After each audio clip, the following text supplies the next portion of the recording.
Hey everyone, before we jump in, hit the subscribe button and trust me, keeping your YouTube clean make it feel very fresh again. Okay.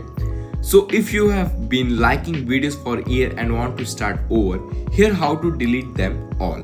Now, open your YouTube app and now tap on the profile icon on the right hand side. Now go to your channel and you will gonna see a playlist called liked videos. You just have to tap on that and now click on the three dot menu on the right side. Just click on that and now click on delete playlist and confirm it. Delete, and every video that you have liked is gone.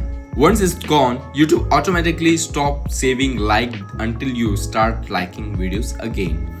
It's quick and easy and help you to refresh your algorithm from scratch.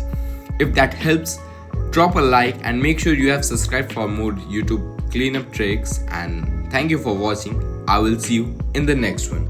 Bye bye.